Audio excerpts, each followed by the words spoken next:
Hey everybody, and welcome to my channel. My name is Kellman, and today we are talking about the great jazz pianist Lyle Mays, his style, his harmony, his improvisation, and more. Really quick disclaimer, with any of these How to Sound Like the Greats videos, it's really important to remember that the single best way that you can actually study a person's playing is to go back and check out their playing and their recordings and do that work. But in a video like this, what we're gonna do is break down some of the building blocks so that it's actually an easier process for you. You can have some different building blocks of voicings, techniques, harmony, improvisation, etc. when you go back and listen to the masters themselves. Really quick announcement, I've got something that I believe is really amazing and is gonna be really interesting to you in the works. I have a waitlist in the description. I'm not gonna reveal what it is yet, I'm not quite ready, but suffice to say, it's gonna be one of the best things I've ever created. It's gonna have a ton of really unique techniques involved. And yeah, I am so excited to share it with you. So again, waitlist is in the description. Make sure you get signed up. As always, if you're new to the channel, please consider clicking the subscribe button and hitting the bell to turn on notifications so you don't miss any more videos just like this one. Also, if you already know my content, really appreciate you smashing that like button. Really helps me out. All right, let's dive into the style of Lyle Mays. So Lyle Mays is a legend that I've actually checked out more recently because of the incredible amount of requests for me to make this video. He wasn't necessarily one of my influences way back, but the deeper I dive into his playing now, the more I realize how much he has to offer. He was not just an incredible player, but an absolutely unique and prolific composer. He of course played a lot with the great Pat Metheny, and those collaborations are just gorgeous, but I find that Lyle Mays' playing does have some really interesting building blocks that we can kind of dive into. So the first thing I want to talk about is actually his harmonic sense. I found that he uses actually a lot of triadic harmony and relationships between different triadic chords. Now, what's really interesting to me is part of this is that his bass lines are incredibly melodic. It actually reminds me a lot of listening to figured bass or classical music, right? In jazz, we get a lot of bass lines that sometimes jump around when it comes to the actual chordal harmony. Even just a simple 2-5-1, this is in the key of E flat, right? We get this one jumping a fourth here, and then jumping down a fifth here, right? So this is interesting, right? We can get a lot of these types of intervallic jumps. But a really interesting way of looking at this that I think kind of plays to Lyle's style might be something like this.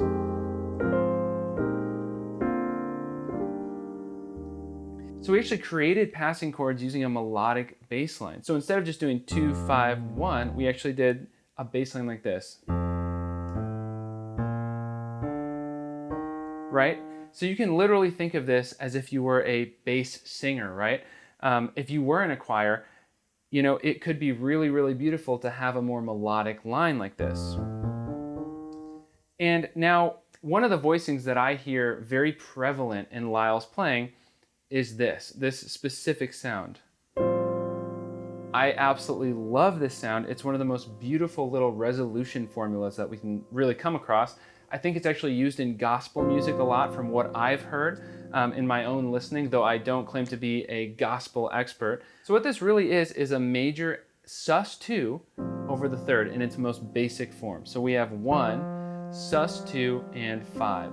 Why is it called sus2? Because instead of 1, 3, 5 in a normal triad, we actually replace the 3 with the 2, which wants to resolve to the 3. And then we put it over the 3. We get this absolutely gorgeous sound.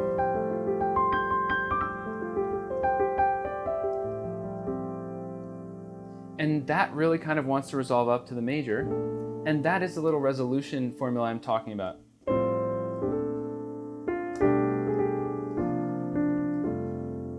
Really pretty, right? I think we actually also hear that in certain American music. Certain American composers use it. For example, one that comes to mind would be Aaron Copland, who I am also a fan of.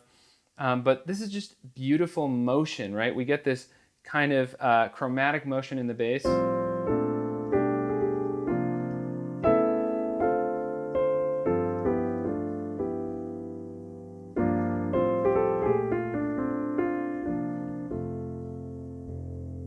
Now, where can we go from here? We can actually make this chord a little bit more interesting by adding this major 7 on top. So on top we actually have 1, 2, 5, major 7. Now I've seen this chord written a couple different ways. Let me know how you would write it, but I might call this actually F major 7 sus2 over A. For me, that describes it really well.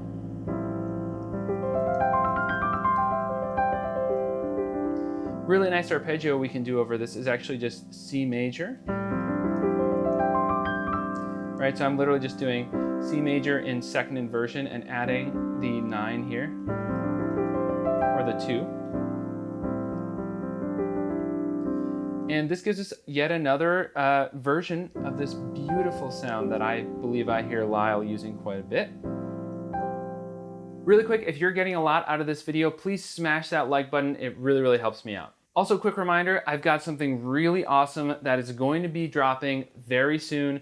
One of the biggest projects I've ever worked on. Link is in the description for the waitlist. Highly recommend you get signed up. And also, if you are new to the channel, please consider hitting that subscribe button and hitting that little bell to turn on notifications, because I've got videos like this rolling out all the time. So let's get a little bit into his triadic harmony and chords here. So one interesting sound is just B over A, right? So this is actually kind of simple Lydian sound, but I've also heard him do B over A sharp, which I find really interesting. Resolves nicely to B flat minor or B flat major.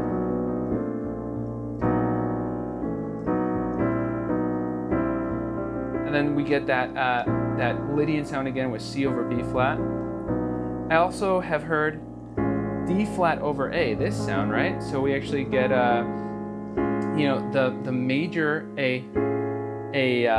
major third above the bass note. So what does that give us really? That gives us major 7 sharp 5, and the sharp 5 is the F here. So if we mess around with some of these, we can get some really interesting sounds.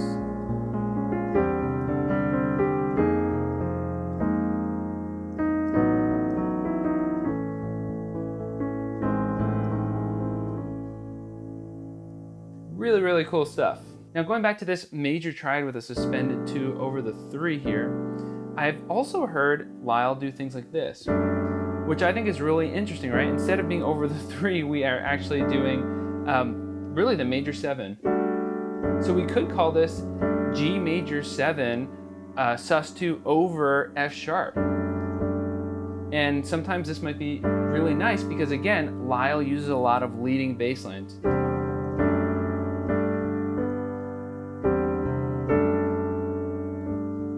So it creates this beautiful clash in the harmony before the resolution. And here we keep the 3 and the 4 in. Beautiful. Absolutely love this. This is a sound that I've heard Brad Melda use quite a bit as well, actually having the 3 and 4 together. Really love it. Now, 2 of my favorite voicings that I've actually showed a lot on this channel are also voicings that I picked out of Lyle's playing. So we had 1, 5, 9, 3, 7. This is another really pretty one.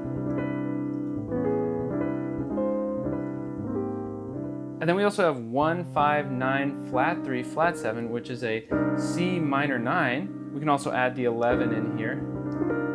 Same way we could actually add an 11 in here. So, and these are just some more beautiful voicings that I've taken here. And so hopefully this gives you some really awesome context about Lyle's approach to both voicings and harmony. A lot of triadic voicings and triadic slash chords here, and then beautiful triadic movement in the bass, as well as just melodic bass line development for the creation of passing chords. Now, of course, there is a beautiful technique that Lyle uses on a song called Chorinho, or at least I'm assuming it's pronounced Chorinho. It's spelled Chorinho. Reminds me of Ronaldinho. I actually am a huge soccer fan. Any other soccer fans out there? I'm a huge soccer fan, played in college. That's a little known fact about me that you probably didn't really care about, but now you know. But this song is incredible, so impressive. He's using this technique in the left hand that I actually find really, really difficult because it's a bit of a stretch for my hands, and I guess I'm just not conditioned for this. So this is one of those techniques that if you can master it, it's really going to actually improve your stretching and strength. So it's a little tricky for me.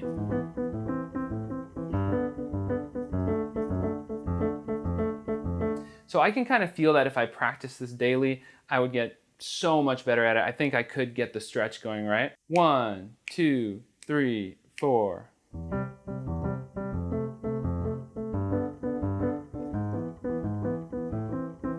And you see we're using a lot of this kind of 10th based harmony. So we have E to G, which is a 10th.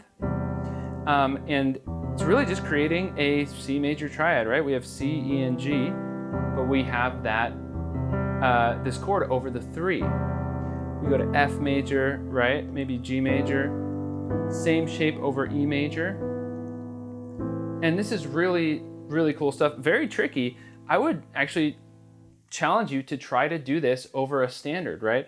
This again plays into Lyle's bass lines, which almost favor melodic bass line motion over the chord progression itself in a sense, right? So as opposed to going from root to root, we are preferring doing slash chords. Now this song is on his 1988 album Street Dreams. Absolutely love it and highly recommend you check it out. But of course, what he can do is improvise flawlessly over this entire progression. So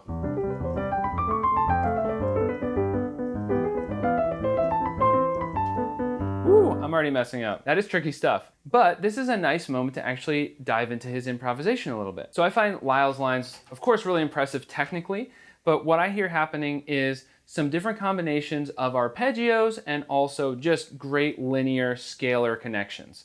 So he had a way of quite literally just going from scale to scale, almost classic chord scale theory type scale movement between chords. So here we have C major.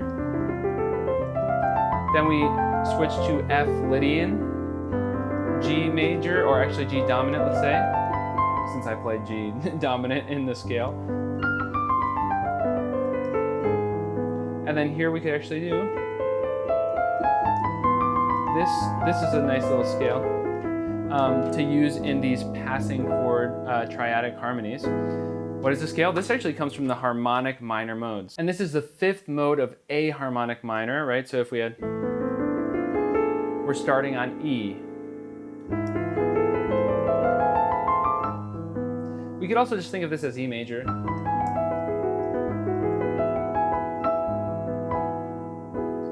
But I love how this mode sounds. Very similar to Mixolydian flat 6, which is another good option, but we have this actual flat 2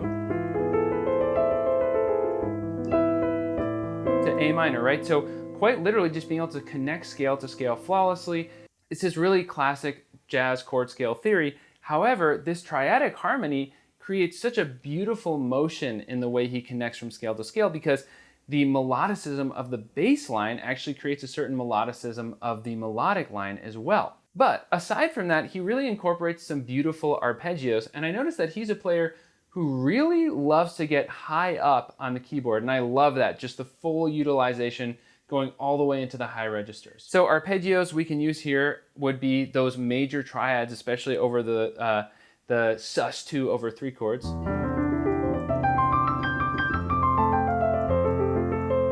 So we're doing C major, as I explained before.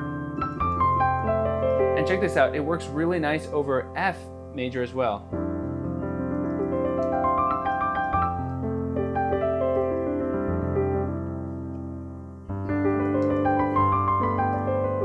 So over the G, now I'm actually doing 5, 1, 3, 4. So I'm doing that kind of 4 added sound.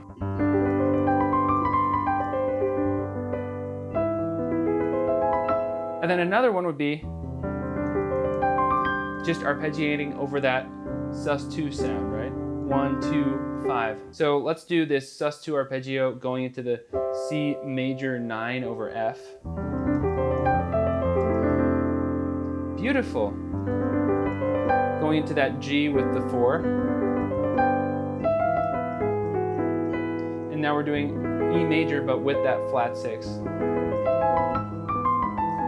So it's almost all arpeggiated, but we can combine that then with our lines. So we'll do some arpeggiation and some very linear chromatic motion.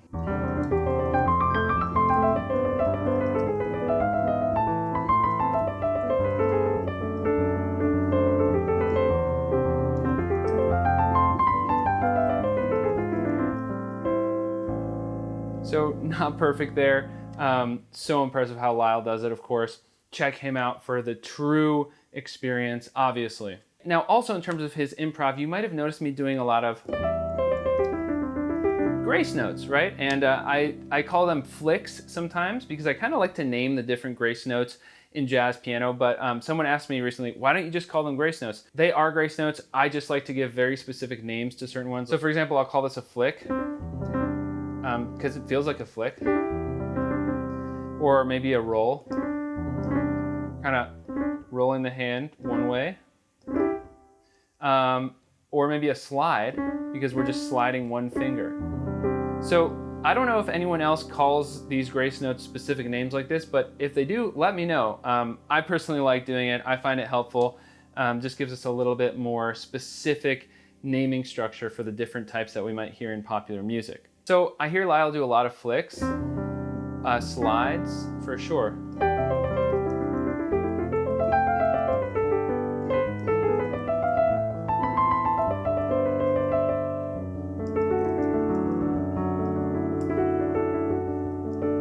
And this is also very apparent when he plays chords.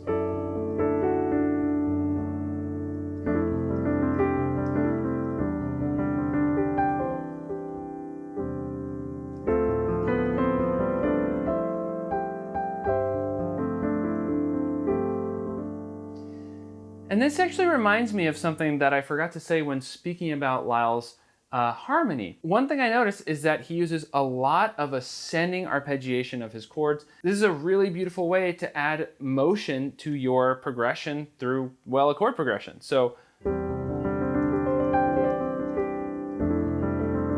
we're just arpeggiating the chords up, maybe doing some arpeggiation.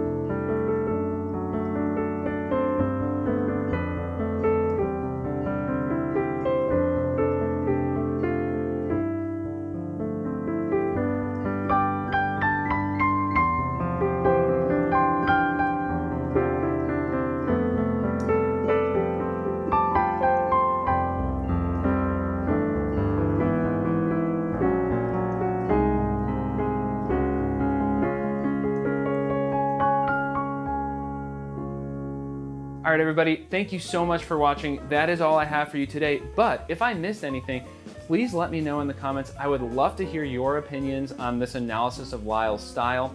As always, again, disclaimer, best place to learn about him is from his recordings, but I hope this gives you some nice groundwork laid down so that you can actually go into his recordings and hear some of what we're talking about here today. Thank you so much for watching, and I will catch you in the next video.